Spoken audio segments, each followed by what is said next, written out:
This week on the show, there probably won't be a million people watching or downloading this episode. Probably won't be thousands. Probably won't be hundreds. Probably won't be tens. Who knows? You know what? It's okay. I'm fine with that. Because the message still matters. Hanging out with an esteemed guest. And warms my heart. So y'all stay tuned. You're going to like this.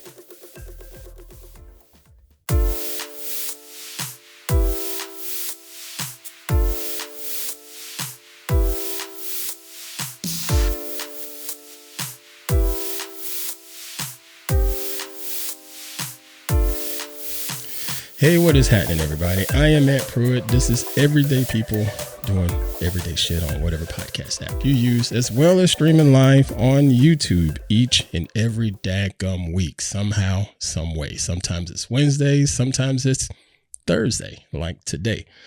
Hope y'all are doing well. I'm unbelievable as always. Thank y'all for being here and checking us out on the show.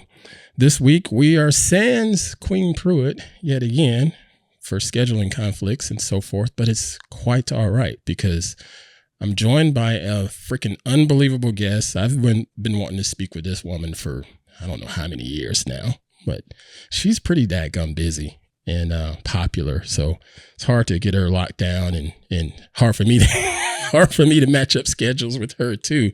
But I am so glad to have her here, folks. Please give a warm welcome to the one and only Miss Roxanne Darling. How you be, ma'am? I'm fantastic. Thank you so much for having me. Oh, it's my pleasure. I've been following along with you for years now, and it's like the craziest thing when I think about, okay, how am I connected to people online over all of these years? And everybody walks a totally different walk of life, and including the folks hanging out here in the live chat. I've known all these people for years, and it's just like, how in the hell did we even get connected? And you're one of those people because you're like, okay, in my opinion and in my eyes, you're like way up here status wise. You know, I've watched you as an artist. I've watched you as an activist. I've watched you as just a flat out wonderful human being.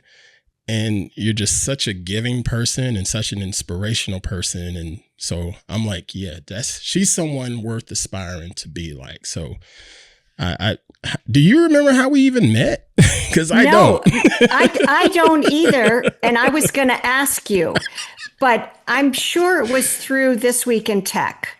Okay. I think it must have been through that because I, of course, followed you. I was on the show eons ago when I had my first, I was one of the first video bloggers. Yeah. And so I was at a conference, I forget which one, and, I was on the show because they were doing little live bits from the podcast show. Right. But we just vibed, you have such a good vibe. And, I've learned so much from following you because your technical skills are amazing. And just over time, it is interesting.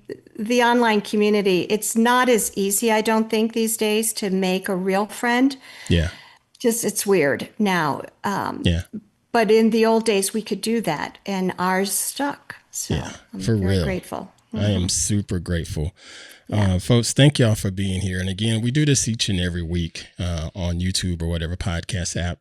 For those, if this is your first time joining, brief little intro about the show. It's called Everyday People Doing Everyday Shit. And that's pretty much what we talk about. It's not going to be some gossip fest talking about what this celebrity did or that celebrity said. I don't care. I want to talk to you all about everyday stuff that we can all relate to.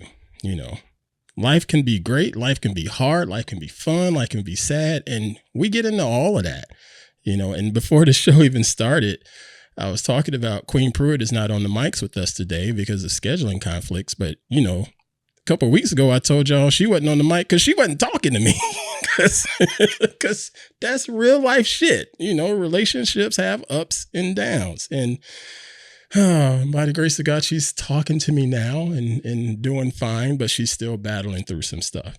She's at work, and at some point she'll be back on these mics to talk about that. I don't know. It's really hard to tell right now because it's just a lot going on. So please continue to send the good vibes to her. We really do appreciate that.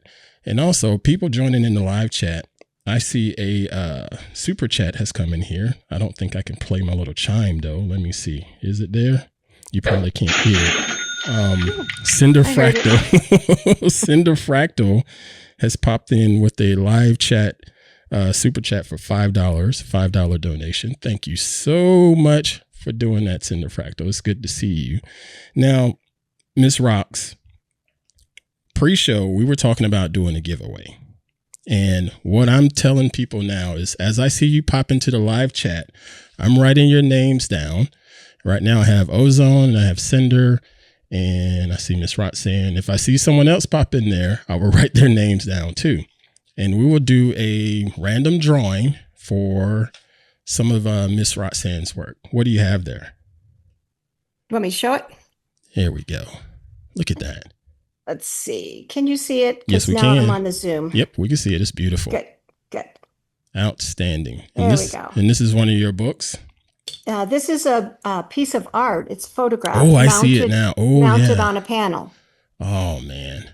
I love your work. So let's talk a little bit about your work. Because again, as I said before, you're a badass artist and a badass activist and an outstanding human being. Tell us a little bit more about some of the art that you do and how did you get into it? Because I've done a little bit of a deep dive on you and found some unbelievable stuff and some fascinating stuff on top of that. But I don't want to spoil it. Let's have you tell everybody about it. Well, it's a kind of a funny, circuitous story. In 2014, I moved to Florida to take care of my 90-year-old mom who was dealing with Alzheimer's. Her care plan fell apart at the last minute, and Have Laptop Can Travel. So I went there, and she, as it turns out, had been taking art classes after we all left home. And when she was in her early 80s, she brought about 45 paintings out of the basement and said, I want to have an art show. And the things were good. The things were really good. So we put on an art show for her, and her friends bought all the work. And, so then 7-8 years later, she has Alzheimer's, and we're in Florida. And what would we do? We would go to art museums and art galleries and sit around in front of the TV, watching Dancing with the Stars and doodling. So I did that for a year. I call that simple pleasures myself, but carry on. Exactly. And so after that, I came home and, I just thought maybe I can be an artist, a late in life artist. So I made a painting. I entered it into a show on Maui where I was living. First painting I'd ever made as an adult. Like, I took watercolor way back in the 80s, early 90s. Mm-hmm. Anyway, the painting got accepted and I was thrilled. And I was off and running. And then when I started putting my website together a couple of years later, I realized, I've been drawing since a kid, like a lot of people. Doing pottery, doing conceptual art. I gave 37 hugs to 37 strangers in Manhattan on New Year's Eve, and I considered that now performance art. Oh, man. So it all just, like we're doing things and we don't even know we're doing them. That's just beautiful. Till we stick a label on them. That's just beautiful. I want to show my screen here because I have your website here. Biophilic Art. Biophilic Art. Do you see it now? Hopefully you see it. I see me, but I think I've got a little lag in my, there we go. There we go. Okay. Excellent. Yeah. But this is. So that's what I'm giving away. These are abstract photographs of nature, single image made in camera, no AI, no digital manipulation, just the plants speaking through my camera to say, this is what we're like on the inside. This is what your eye cannot see. Yeah. This is our vibration. Oh, I love that. And this one here, this is similar to the one that I have Yeah. from you, this piece here. Mm-hmm. And it's freaking beautiful. I remember when I saw it and I immediately thought of Queen Pruitt. So I was like, the colors in the one that we have is perfect. And it matches up to her style and her aesthetic because she loves the greens and purples and she loves all things plants, of course. And ordered it. And when it came in the mail, I mean, it did not disappoint. It is such a beautiful piece of work. It hangs here in the studio. It's off camera right now, but it hangs here in the studio right next to where she sits, actually. And it's just so well done. Now, coming up with stuff like this, it takes a bit of a creative mind that I do not have. I do not have it. And I respect artists like yourself that can sort of think outside of the box, if you will, when it comes to the art side of things. Can you take us through the process of just like a typical day of, all right, I feel like creating some art. Is there a bit of a ritual? Does it just come to you? Do you have a mood board, if you will? Because sometimes it takes a mood board to get things started for some people. What about you? I'm kind of the hard discipline school. Because I think I started art so late, I don't really have a habit for it. Okay. And most of the art projects I've done have come to me. I didn't set out to make them. So my self-portraits, 100%, I was just in an RV for 2 months camping and kept having this experience of stop here and take a photograph. With the biophilic work, it is also a little bit mood-based. If I'm in a new place, I want to see what the plants have to say in that new location. So I'll make a point of carving out time to go be in nature at that location. I always spend about, sometimes as little as 5 minutes, sometimes 15 minutes meditating to just calm myself, to clear the energy, to ask permission.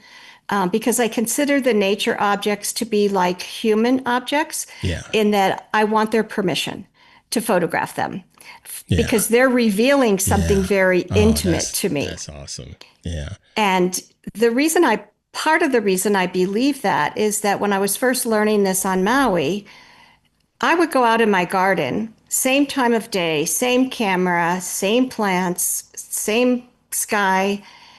And some days I would get nothing. And it was just like they're saying, we're not in the mood today. It had nothing to do with technique. There's always technique involved on some level. Yeah. But at its core, it is I believe, a co-creative relationship. Now, so that's my oddball creative process. No, there's nothing odd about that because that sounds, what's crazy is that sounds very familiar to me. But before I mention that, I want to shout out another super chat from Ozone Nightmare. He sends in a $10 donation. He says, thrilled to donate in celebration of hearing from another fantastic artist on the show. As someone who couldn't even make a bowl in terms of pottery, sculptors of any stripe are magicians to me. I agree with them on that. Sculpting is pretty daggum hard too. And then Cinder Fractal, she mentions in the chat that reminiscent of O'Keefe. Shout out to Liana being in here too. Good to see all of y'all in here, man. That's amazing. I freaking love this.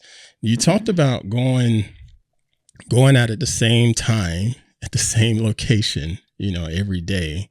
And I can remember people would ask me, like, why did you keep going back to that spot? Because there was a spot in North Carolina near where we lived, in the woods down by the river.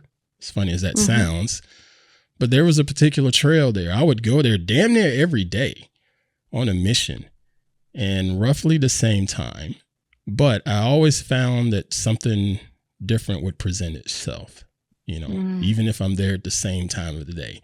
Now, granted, 3:00 in March versus 3:00 p.m. at, say December, it's going to look totally different, but it was still the same plot of land, but it always presented something crazy different. And I used to try to tell folks, don't be afraid to just shoot the same shit, because light changes, color hues change. All of that stuff is there. I mean, we may not see it with our own eyes, but as soon as you click that shutter, that image sensor, it processes it totally differently in my experience. Do you agree? Yes. And, I always think of this artist whose name I can't think of at the moment, but she's a New York photographer. Mm-hmm. And she had a house out somewhere on Long Island Sound or the Hamptons or something. Mm-hmm. And she left her camera on a tripod and she took a picture of the ocean every day at the same time. And it's an extraordinary series. Was it And Miss Annie Leibovitz? no, it wasn't her. Okay. I will. Fractal mentions it in the chat. This potentially. Try and look her up. She does large format and, travels to the mountains and does beautiful photography. But again, yes, just that simple act of looking every day at the same place and appreciating what's new, what's different, what's the same. Now, so that's with your camera. What else are you dabbling with when it comes to art? What else am I dabbling with? That's kind of what I'm focusing on right now. I'm doing some, I do these black and white drawings that are kind of hiding in the fuzz back there. Mm-hmm. I call them my little darlings. I love that. They're doodles with a personality. Okay. But I do those mostly for stress reduction, just to occupy my hands, because I find that then occupies my mind. Exactly. It sure does. And yeah. A wise person told me years ago, and I mean my grandfather, boy, you need to keep yourself busy. Just like that. Mm-hmm. Keep yourself busy. You stay out of trouble. And what he meant was just go work on something, even if it was just wrenching on my little bicycle. Mm-hmm. This is true. And it keeps your mind just tuned up, if you will. I totally agree with that. Now, you say you're doodling in black and white. Is there a preference to why you're doing black and white? Well, that's just how I started. I started with a notebook and a black archival ink pen. Mm-hmm. And what I love about that is that there's no backsies. Good point. This is a little secret trick if anyone wants to doodle, there are forwards ease. So if I make a mark and I don't like it, I just make it thicker or I turn it into another shape and fill in extra black ink and turn it into something else. That makes sense. Yeah. Ozone Nightmare in our chat, he draws a lot. He does a live stream fairly regularly throughout the week of him doing digital sketches of various things. And I gotta just watching him, he'll spend an hour on YouTube just listening to some of his music and chatting with whoever that pops up, and he's just so focused and doodling away, and it's pretty magical to watch. Just as you said, you make one stroke on the page and you're like, I don't like that, but yet you all have the mindset to say, well, I can actually turn that so-called mistake of a stroke into something else that can work as this piece continues to evolve and grow. And watching him, it's really fascinating to see folks like you be able to do that kind of thing. Well, it's and also an exercise, I think, in self-esteem. Mm-hmm. Because that critic just wants to say constantly, this is bad, this is bad. And for me, it's a chance to say, well, thanks for sharing your opinion. I'm going to keep going. And then to have things come out, that I hadn't pre-visualized, I hadn't imagined, they just came out of my body and the pen. So, there's just a lot more going on with life. So. Ozone Nightmare in the chat asks, wants to know what brand of pen? Yeah, mostly I use the, starts with an F. I've got them right here.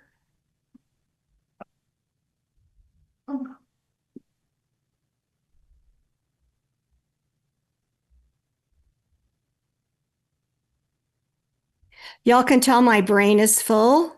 Faber-Castell. Oh, they're still around, man. Yes, they are. Holy crap, they've been around forever.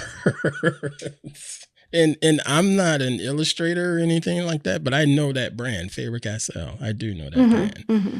Yeah. And Ozone Nightmare says, of course, I mostly cheat by being mostly digital so he can undo a lot of his errors. Yeah, you can do that. But at the same... It's interesting. I got an Apple Pencil and I bought a kind of a friction style cover for my iPad. Right. Because I wanted to try and do my doodles on the iPad. Right. But I felt, I don't know, I didn't give it much time. I quit very early on in the process because I felt like I wasn't, I don't know. It's almost like it glides a little too much, right? Something, yes. Yeah, I had that opinion of it. And I use Wacom tablets. Mm-hmm. I have like this one here. It's not the actual display, but I have a display one somewhere, probably in a closet. But what I like about those is it's sort of rough when you touch it. So it doesn't glide like you're just on glass. It actually feels like paper, and they take a lot of pride in that. And I believe they do have other products that are a little bit more glossy feel or what have you. But there are some options out there because they do want to lean into the illustrators in the world that are out here drawing and creating these amazing graphics and stuff that's out there. Yes. Now, let's see. Cinder Fractal says she likes to work with charcoal too. And I asked about the color stuff because when I was in high school, and some people may not know this, but Aunt Pruitt could draw. I probably can't now because I haven't done it. I quit exercising those muscles, but I could draw. I was damn good. And I had class in high school, and my art teacher, who was actually my track coach, he ripped me a new one. He was like, if you don't stop coming in here with this black and white shit.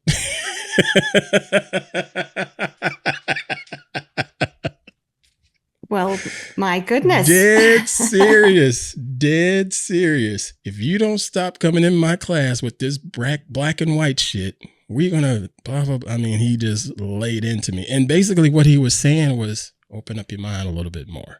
You don't have to just use black and white. And so the next couple of assignments that I had for him, he was very particular that I did not use just like graphite or use the black and white charcoal or what have you. I had to pull out some color, and it did help. It was a bit of a struggle at first because by nature, I'm a black and white kind of guy. I know some people probably don't believe that, but I'm pretty freaking binary on a lot of things. And when it came to drawing my stuff, it was just easy to just do it in black and white. But man, I appreciate him opening up, telling me to open up and having me open up a little bit more by bringing color in. Because it really did help with certain pieces that I did back then to give it a little bit more, I hate to say it like this, but life, But it was a lot of fun, though. It was a lot of fun.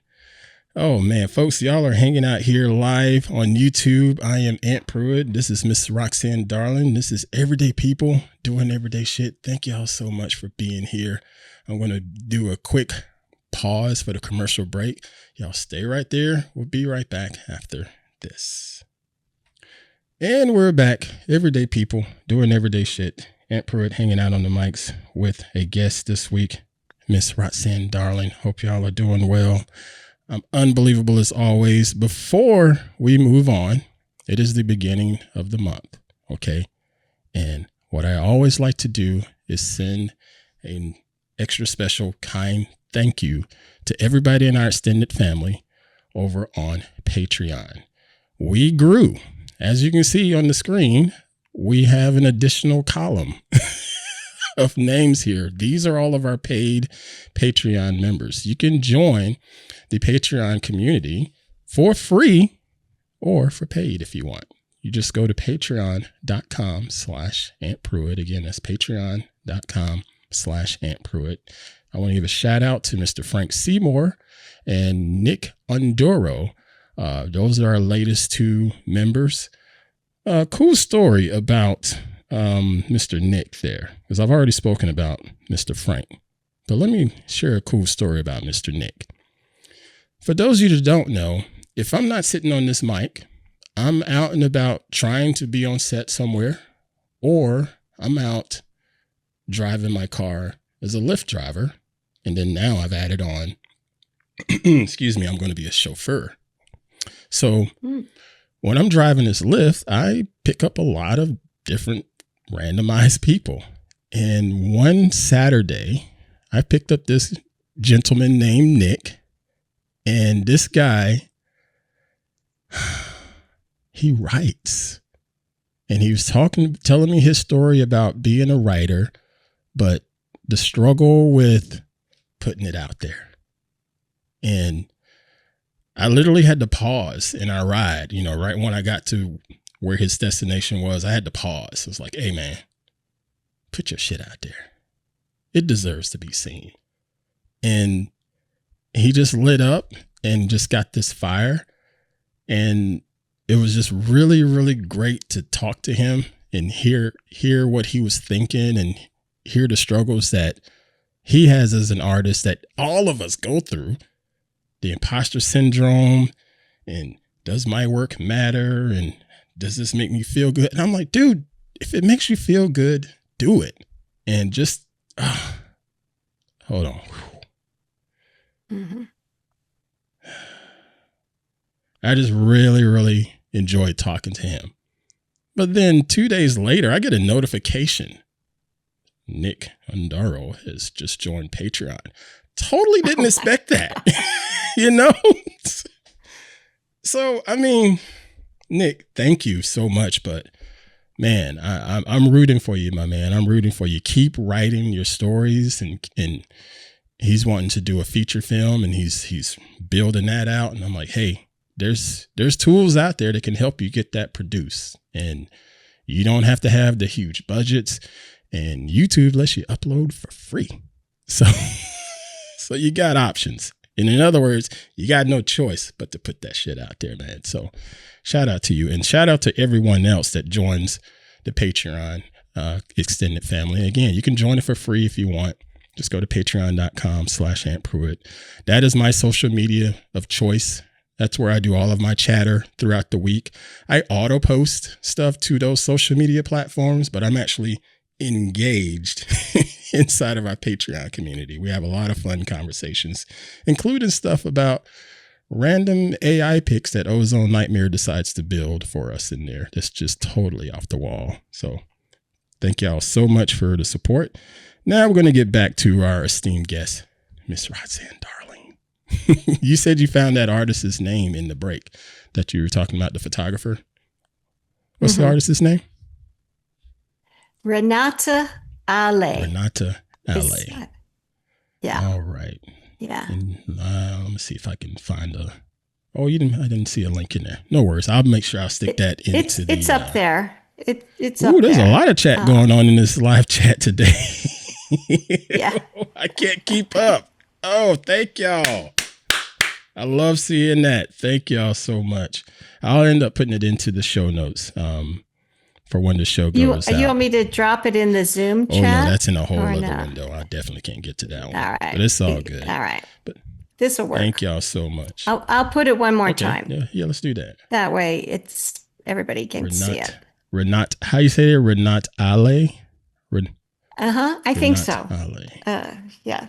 I think she's Swiss, but I should read her bio and see. It still didn't show up for me. That's odd. Interesting. Wonder why it didn't show up for me. Okay. Fortunately, we can always fix it in post. No worries. But in the meantime, I want to ask a little bit more about you and your background. Okay. Yeah, I do see that message from you. Okay. All right. It's right above that one. Nope, it's not. It sure didn't show up. Oh, okay. Don't worry. Technology. No worries. Anyway, I want to ask a little bit more about you, I should say. So doing my digging on you, you are one of the OG YouTubers, right? Well, sort of, but we called it a video podcast because YouTube didn't exist yet. And then YouTube came along and I started cross posting. We were using all the video hosting sites, most of which don't exist anymore, Blip TV and anyway, way back in the dark ages. And there was no monetization. So by my own tracking of all these different video hosting sites that we posted to, I've had 2.5 million downloads. Crushing it. I've made this much money. No, but you made an impact, though. That's the thing. I made an impact like many things in my life. I was before my time. Yeah. So it's okay. Obviously I'm not motivated by money. But what I loved, our show was called Beach Walks with Rox, and we started it as a technology test because we were already doing audio podcasting, and when the opportunity came along to attach a video file to an RSS feed, like we had been able to attach an audio file, we said, well, we got to test it and see how hard it is to do and what's involved. Yeah. To see if any of our clients could use it, whatever. And spent a couple of months trying to think of something to video about. Oh my. Got cameras now. True. What do I shoot? over sciencing. Wait till I get to the camera. So one day we just said, I go to the beach every morning with our black lab and go swimming. And it's beautiful. It's living in Hawaii. So cameraman, my former partner, he said, I'll go with you. He walked backwards. I walked forward, threw the ball in the water to the dog, and talked for 5 minutes and just shared the beauty of Hawaii. In 2 weeks, we had people in 60 countries. We shot initially with a 320 by 240 camera. Hold on. That's like crazy low resolution. Nobody could see that. That's tiny detail. Well, screens were only 640 wide, computer screens, and the little camera could only record 20 seconds at a time. Oh gosh. So my cameraman is seeing the countdown, and he gives me the little finger wiggle so I could wrap up my thought every 20 seconds. And then we stitched it all together. Oh my gosh. This is the dark ages of YouTube. Oh my gosh. So what was the editing platform and so forth that you were using then? We just used iMovie. Okay. Yeah. So, iMovie's been around a long time. Yeah. And it's highly underrated. Yeah. I think that. Yeah, it gets the job done. I think people can utilize that service, as long as they have a Mac or what have you, and not necessarily worry about paying the gazillions of dollars that I pay for Adobe and still be able to put out a decent enough product, But wow, freaking 20 seconds at a time out there in Hawaii, you and the dog out on the beach. Now, that's not the only time you've been in front of the camera. You've done other stuff professionally in front of the camera. What else have you done? Well, like you, I got into modeling. But this was also just an odd coincidence of living in Hawaii. In Hawaii, you were so far away from everything that you have opportunities that you wouldn't have in a big city otherwise. So I was in a canoe club, the outrigger canoe paddling.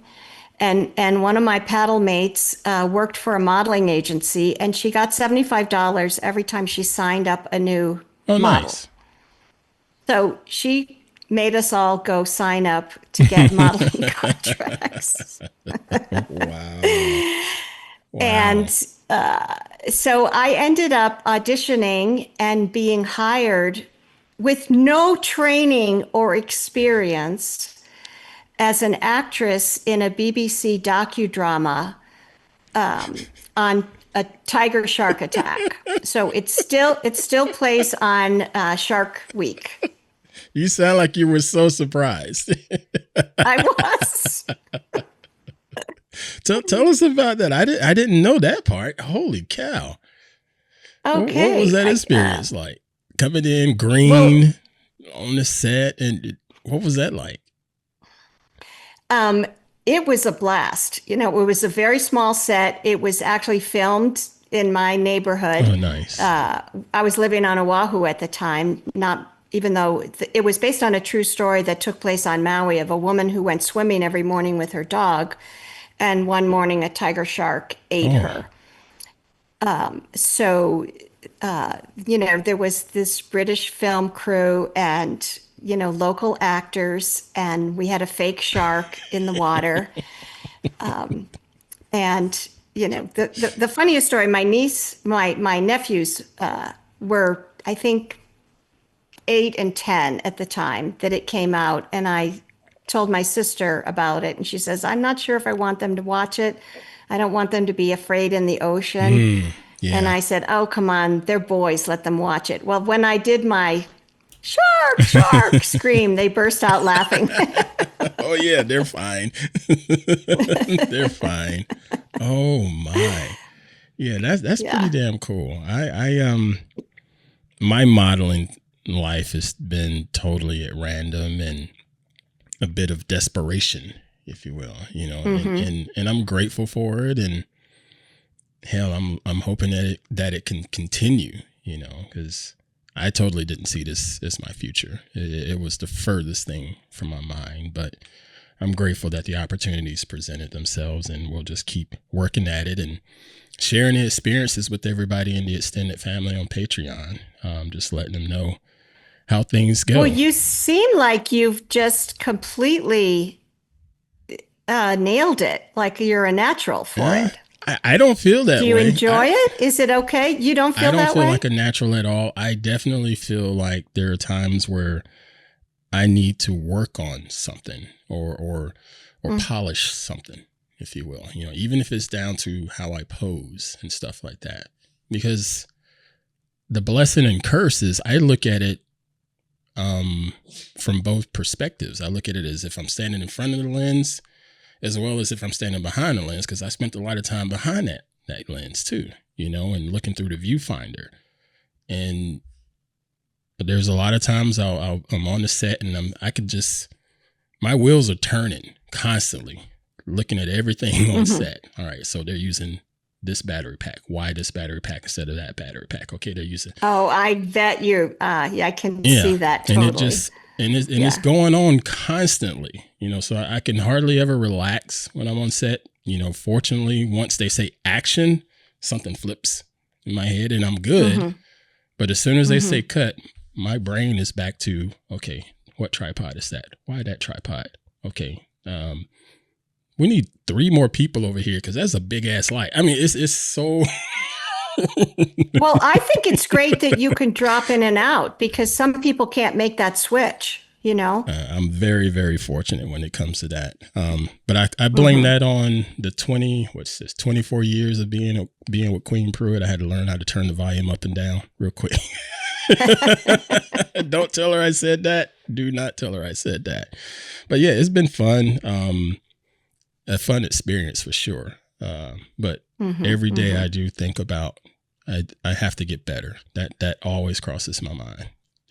Even down to nowadays, auditions are different. Auditions are now self-tape most of the time. You don't go. You don't Yeah, even you go don't go in. anywhere. So you have to self-tape. And I'm fortunate Good enough for to you. have gear in here and have decent lighting and do a simple background. And I'm fortunate to have all of that. But at the same time, I still have to, you know, be able to communicate to the camera that I'm a fit for that role. And I've continued to try to show myself some grace, because if I don't get the role, I have to think back, okay, they were at least kind enough to give me a call back to audition. You know, I was listening to a podcast recently, and it was for the casting director for the show Equalizer. She said they had to audition for a bus driver in there. I think she said it was a bus driver. And the bus driver had one line, and they got 1,200 submissions. 1,200 submissions. And then they only auditioned like 50. 50 of them. So I know it's just the fact that I'm getting audition requests. I need to, be proud and happy with that. But still, try to move forward, but don't beat myself up if I don't get a role. I made the cut. That is a hell of a challenge in itself. But anyway. With those numbers, for sure. But anyway, not about me. We're going to talk about you. They hear enough about me every damn week and throughout Patreon. I want to ask you about YouTube, since we're talking about you being on camera. What are your thoughts with YouTube this day and age? I mean, you came around and you were doing everything pre-YouTube, and YouTube came in and it evolved over the years. When it first started out, it was just cat videos, and people doing random crazy shit. But now it's a platform of independence, if you will, as well as a platform of a bunch of other random shit. What are your thoughts on YouTube? Well, they cover a lot of territory. I'll start with the positive, and that is that in some ways it's the best example of humanity, because people spend so much time sharing their knowledge. You can learn how to do anything on YouTube. Facts. I mean, even, when my mom was still alive, we looked at heart surgery because she couldn't believe me when I said, you can watch a heart surgery on YouTube. And she's like, no, you can't. And, yes, you can. And it's amazing. It's really amazing, that every walk of life wants to say, this is what I do, and here's how I do it, and here's how you can do it. And, that's just amazing. Yeah. I worry about, little kids whose parents are pushing them to monetize a channel. I think that's the worst part of parenting. Maybe not the worst, but not the worst for sure. But we all want attention, but it obviously goes overboard so much. Yeah. But I'm not a good consumer of that kind of stuff. When I see the thumbnail that's, I like, bye. Exactly. Not going there. That is so me. And there are channels that I've been subscribed to for years. Don't use that as the thumbnail for this. No, I won't. I promise you, I won't. But there's so many channels that I used to be subscribed to because I enjoyed what they did. And as soon as I saw their thumbnails start to go into that weird metamorphosis, I was like, I don't want any part of this, because it didn't feel genuine anymore, And I was watching Rainn Wilson's channel. Somehow it got recommended to me because the YouTube algorithm does a good job recommending things to me that I end up enjoying. And I know Rainn Wilson, but I never would have considered subscribing to his channel or downloading his podcast. But this particular episode, it was him and Casey Neistat. And one of the original OGs. Right. And he really dug into it from Rainn. He really dug into it from the aspect of, yes, you are a creator, but what are you doing as an artist for the people that are consuming it? They battled with the fact that a lot of the YouTube content out there is all about brand shit. It's all about pretty narcissistic, more so than putting out for the art.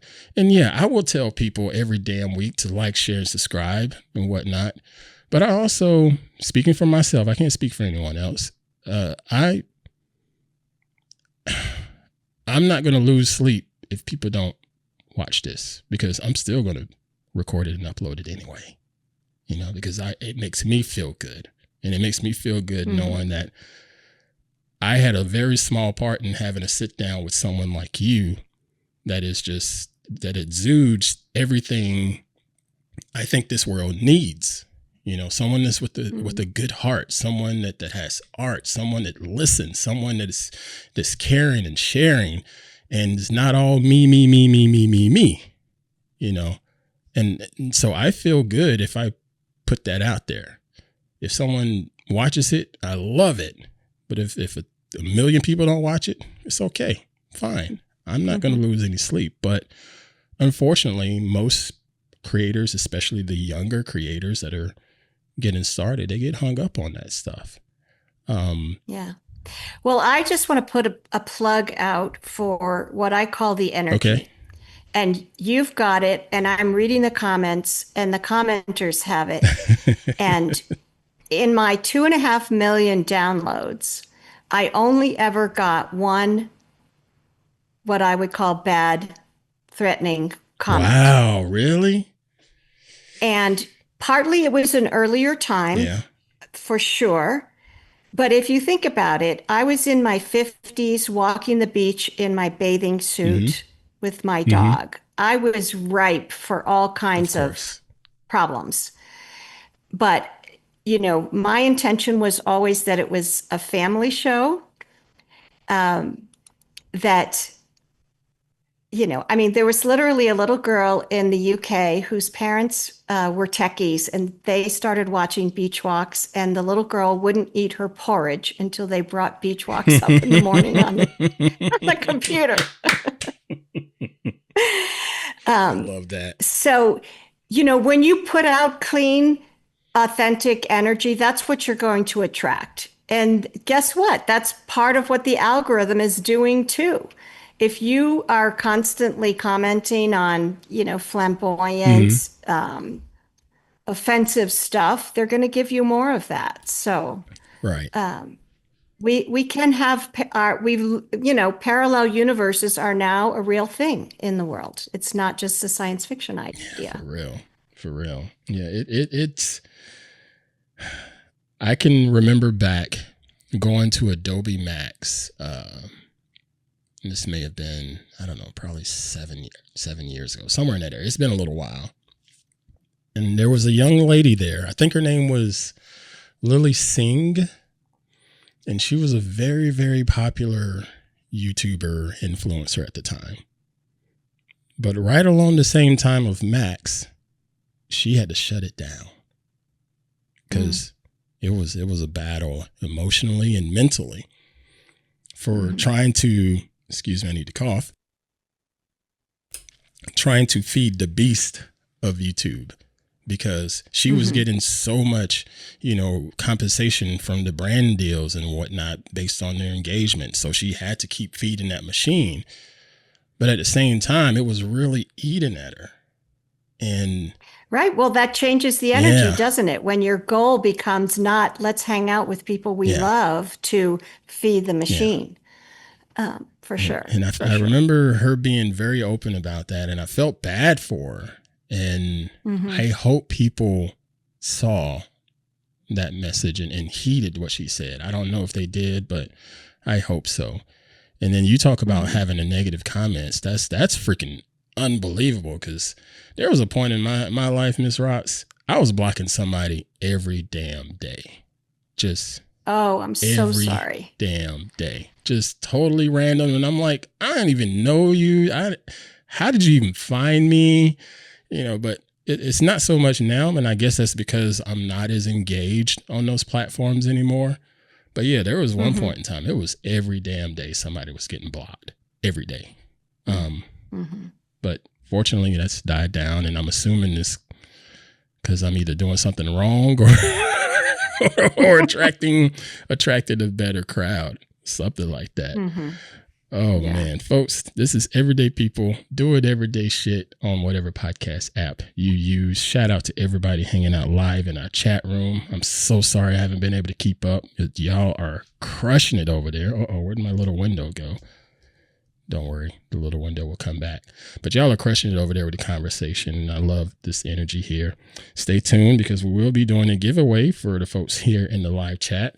But before we do that, we're going to pause for a quick commercial break. Stay right there. We'll be right back after this. And we're back. Everyday People doing everyday shit. Aunt Pruitt on whatever podcast app you use, as well as YouTube streaming live right now, and hanging with the wonderful folks in the live chat. Cinder Fractal, Ozone Nightmare, Liana, Miss Phyllis, Miss Roxanne is up in there. Thank y'all for being here. And there's so much chatter happening in here. I love that freaking energy. Sorry, I haven't been able to keep up with it though, as I've continued our conversation with Miss Roxanne Darling. Before we get out of here, Miss Roxanne, this piece on your website, IamForTheLoveOfNature.com. I shared it in Patreon.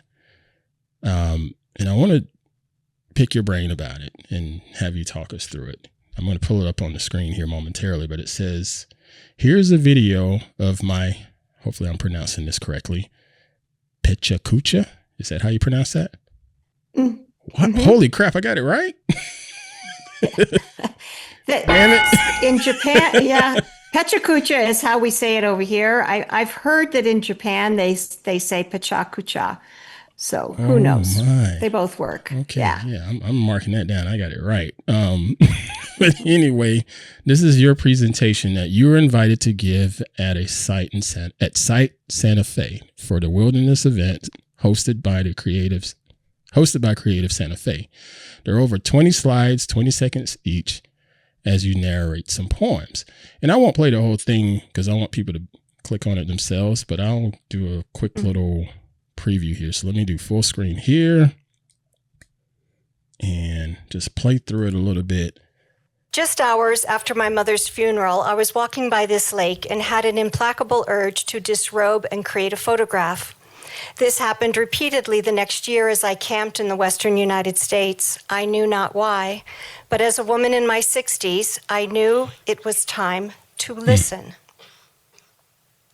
Then the images gave me poems from nature, calling me to contemplate aging, abuse, consumerism, feminism, and climate change. This is an invocation to feminize our presence on the earth by seeing how women and nature are both revered and desecrated. Strong. As I entered the old-growth forest, the wood nymphs whispered my name. I kept walking. They kept talking. Here now, I asked.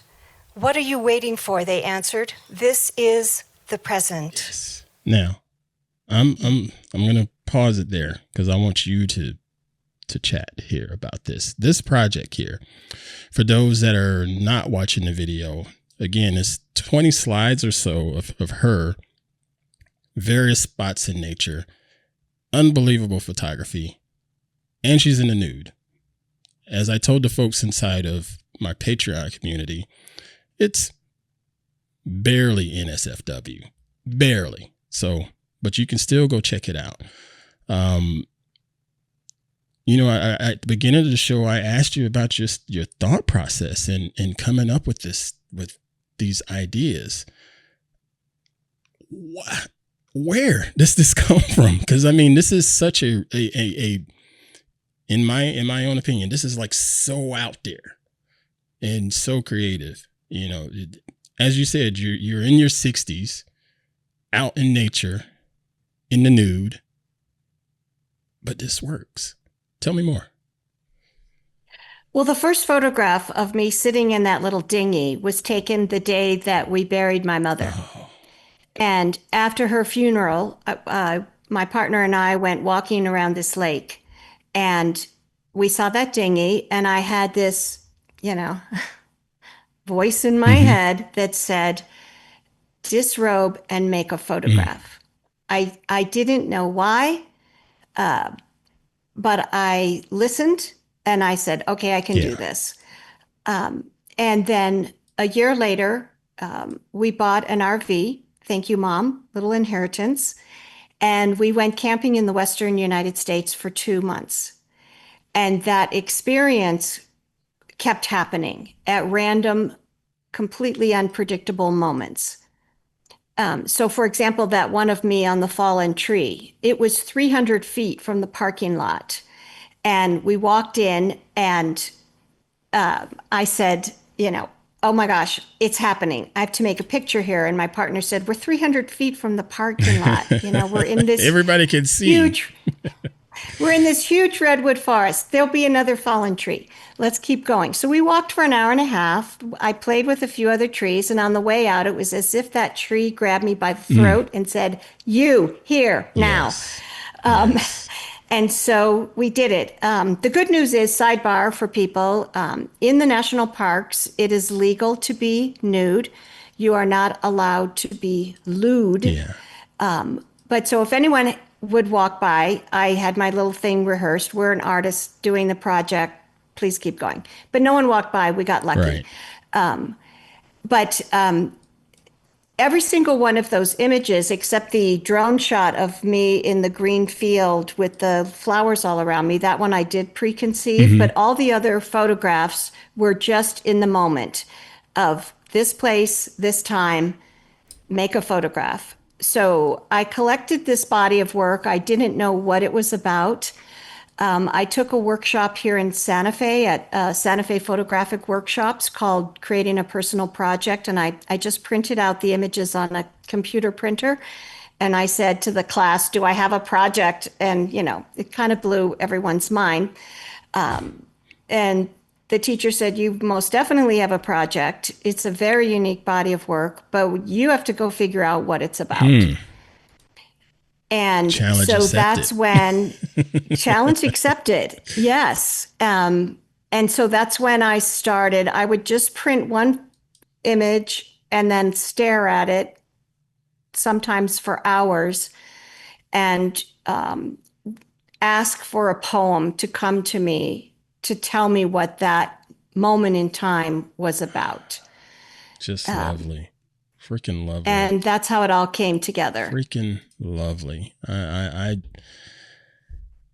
watched this video and listened to it. And again, it's this having the audio with it to accompany it. It really, really enhances it. And then the photo nerd inside of me just gets excited too, just because of your composition style here. I mean, the one with you and the horse's mane just barely covers you, Yep, I know. It's just barely covers you. Little stuff like that. And even down to I notice you use a lot of really, really wide frames because it's freaking nature.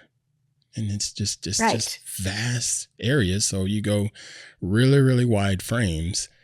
And we tend to spot you within the frames somewhere along those third lines, lower third, rule of third line, somewhere in those areas. It's almost like guaranteed. And it's not distracting, but it's just a beautiful point of interest, but it doesn't take away from that freaking beautiful, vast view of you being out here in all of these amazing spots in the country. So where all did you go? You said just Santa Fe. Where else? Anywhere else? Well, we started in Santa Fe. It was the year of the total eclipse, and we drove north to Colorado to see the eclipse, and then up all the way through Wyoming, Montana, across, and then down the Pacific coast and back through Arizona. Wow. So it was great. But, from the photography point of view, most of the images, or the majority of the images, I'm small. Yeah. And that's by intention. I get it. and there's a few where I'm in your face. Yeah. And that's also by intention. Yeah. And, sometimes we just, have to, what is it that I want to say? Yeah, it just depends. It just depends. But mostly, I would say 2/3, I'm pretty small. But because I'm just a little part of nature and I'm right there trying to fit in and nature's taking care of me. And then, there are some, the horse picture that, I had the camera and the tripod, a GorillaPod on the ground with a clicker. And my partner was helping me. A lot of times he actually gets the credit for clicking the shutter. But, I had the moment. I was the model and I said, this is the shot I want. But the horses, they were in the stable when we went out in that pasture for sunrise. And they saw us out there. and they all came out. And first they did several circles around me to kind of check me out. And then, back to business, eating some grass, check out the camera. Yeah, I tell you, And Miss it was, Rox, right got lucky. That's photography. You have to show up. You have to show up. Miss Rox, you are better than me because horses are big ass strong animals, and I ain't messing around with horses. I'm not. I've seen their teeth. I've seen them kick people. They're beautiful, magnificent animals, but I have a healthy level of respect to keep myself within 20 feet. Very, very good. I was very trusting for sure. But, that was the one poem I had the hardest time because there's no other animals in the series. And I didn't know how I thought, well, it's a great photograph, but how does it fit in with this project? I need help. I really need help. And so I started looking up horses, and then I realized, never thought about it, that horses are prey. They're not predator. Right. And then suddenly that whole theme of, women feeling like prey so much of the time, it was like, oh, that's it, So strong. And then it came to me. So I freaking love it. Now, before we get out of here, I want to ask you about your activism time. Because I'm trying to think of the best way to put this. I see a lot of, I'm going to put it in air quotes, activism online. Okay. I see a lot of people posting this video about this and that and what have you. But I don't see a lot of what I consider activism, people out in the streets up until recently. You, on the other hand, you're barefoot on the ground in your experiences. You care to share a story from any of your past experiences out there fighting for what's right? Sure. I feel most of my life is about lucky timing. I got dropped in a certain place at a certain time, and definitely chose to take advantage of it. So when I was in high school, in my junior year, I was not getting along with my mother on an extreme level. We were going to kill each other if someone was going to go first, who would have been either of us.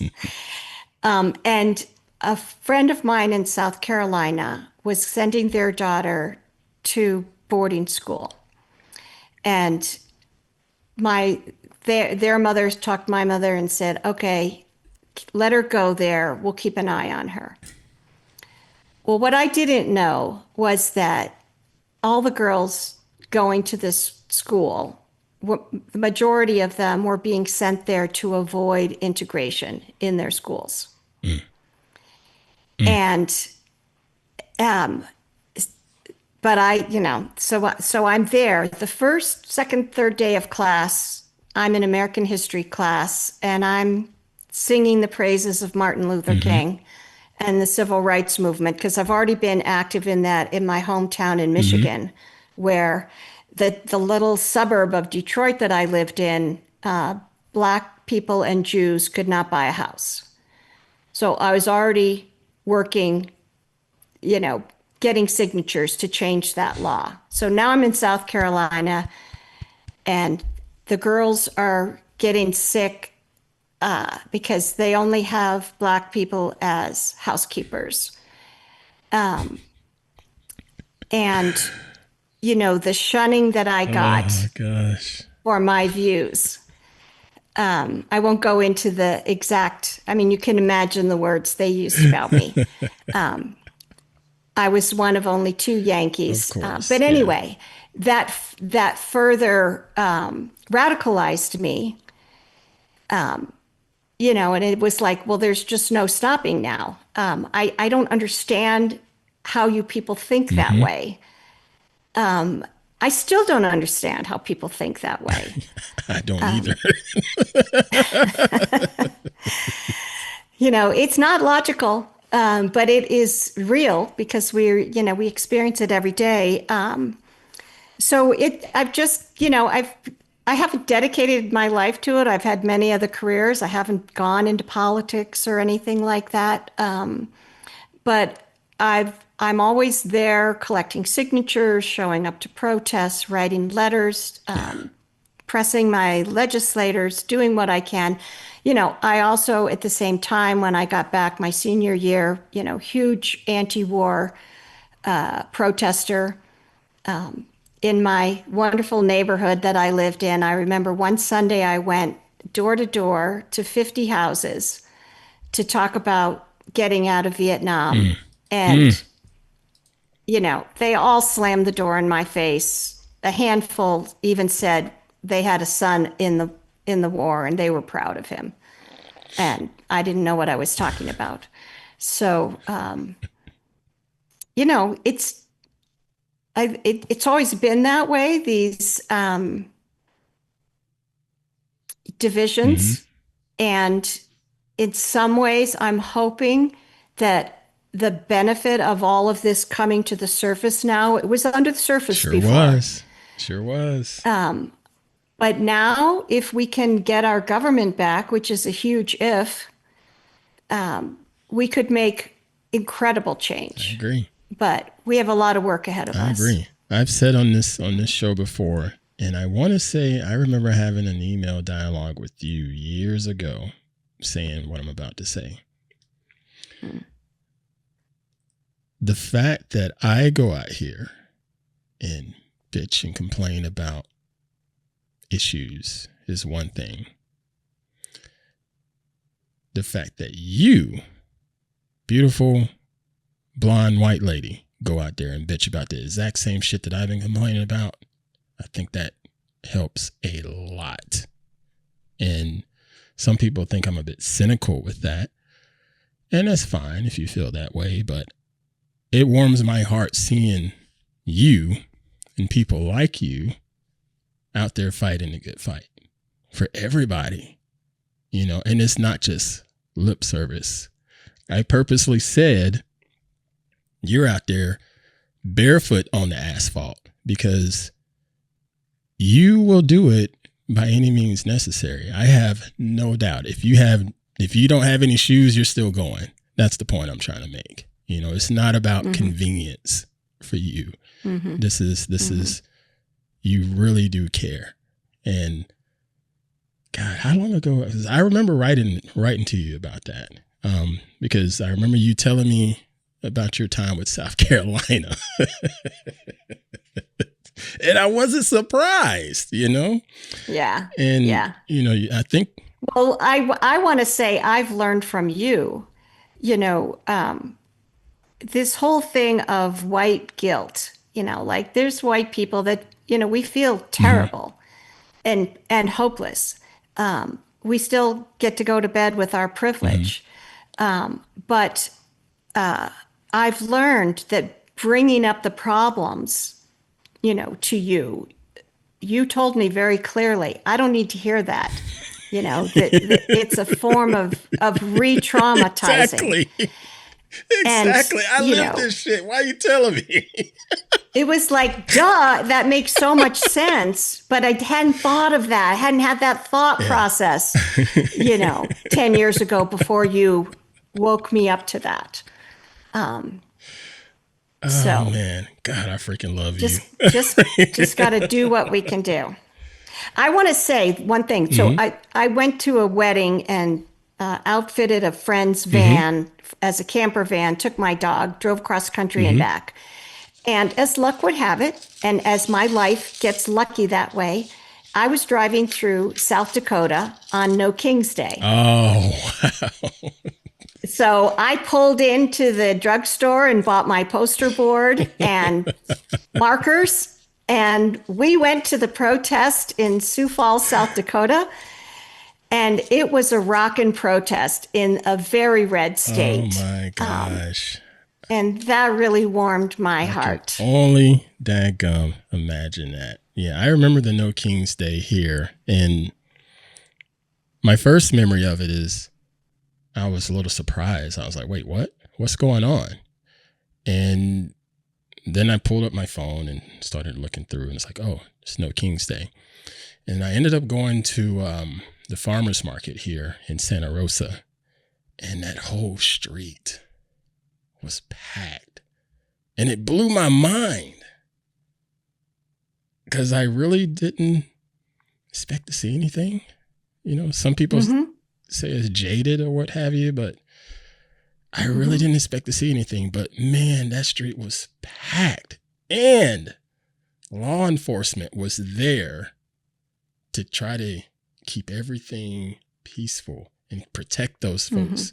And they were on the overpasses, and it was truly a sight. It blew my mind because I really didn't expect that. Not in this particular region, but it really blew my mind. And it was nice to see that happening, because again, it's just that bit of hope. And like I said a second ago, when people like you are screaming at the top of your lungs, I think we got a shot. You know what I mean? Yeah. So. Yeah. All the boomer white farmers and their wives in their big trucks carrying their signs, fuck Trump, driving down the main street in South Dakota, that warmed my heart. I love that. It was pretty good. Now, what I've done is I've grabbed the names from the chat, and I have wadded up several pieces of paper here, folks, because we're going to do a giveaway. So I have a cup right here, one of my coffee mugs, and I threw those names in the hat. I didn't drop one. Okay, I didn't. All right. You're so good. I don't know how you do all this while you're managing 8 screens and five decks of machines. I don't know either. I'm weird. Yeah, Ozone says the scientific method in action right now. That is it. All right. So now. Good luck, everybody. I've shaken it up, and I'm going to reach in. I'm just going to grab the first piece that comes out. And survey says, damn, I rolled that one up tight. Congratulations to, oh, you're not going to be able to see it, but it's Miss Phyllis. Miss Phyllis in the chat. Thank you for being here, but you have won a beautiful piece of art from Miss Roxanne. I will get in touch with you to get your shipping address so she can ship you the beautiful piece of art. So thank you so much for being in the chat, and thank you, Miss Roxanne, for this beautiful generosity. Seriously. Oh, thank you for the opportunity. Is there anything else that you'd like to plug before I let you get back to your life? No, I just, the only thing I ask people to do is I'm a huge fan of handwritten notes. So if you've got a scrap of paper, write a nice thought to somebody and drop it in the mail and let them know you're thinking about them. That does go a long way. It does. I'm guilty of not writing enough notes like that are handwritten. My notes are typically just a text message. I do take it upon myself to send that text message of, hey, you good? To the certain people in my life. It's a very small circle, but that is our level of communication. But man, that handwritten note, that's pretty badass, Miss Rox. Yeah, Cinder says just like in the kids' lunch bag. Yeah, that's amazing. Yeah. I love Cinder Facto. She's great. If you send somebody out with a lunch bag, by all means do that if you're not already doing it. I love that. All right, folks. Well, that is going to do it for this week's episode. Y'all, thank y'all for being here. Thank you again, Miss Rox, for joining me and allowing me to pick your brain, number one, and allowing me to learn a little bit more about you, and then have you just share your love and your work with everybody else here in our audience and in our extended family. It does mean a lot to me. And I'm looking forward to getting this published and posted for all of the masses to see. Great. Well, it was an honor for me. Thank you so much. My pleasure. Folks, hey, please continue to do what you do with all of the little sharing stuff, downloads and all of that good stuff. I appreciate that. And again, if you're interested in being a part of our extended family, feel free to hop on over to patreon.com/Aunt Pruitt. You can hop on in there for free. I'll do some content that is just for the paid members, but a lot of times there's plenty of content for everybody that are members. Again, that is my social media platform of choice. If you want me to be engaging, that's probably where I'm hanging out there. Other than my text messages to my good friend Cindy, who I know and love, and I know she loves us. So thank y'all so much. We'll be back one day next week. Haven't figured it out yet. I don't know my schedule as far as shoots and things like that, because I have done a bunch of auditions here in the last 4 days. Shout out to the agents for getting me auditions. Thank y'all. So yeah. As soon as I know something about next week, I will publish it inside of Patreon and put a little schedule up inside of the YouTube channel too. So y'all stay tuned for that. Excellent. All right, folks, we will see you all next time. Be sure to do something good for yourself. Do something good for someone else. And know that it's okay to love you some you. All right. See y'all later. Excellent. Excellent. Thank you.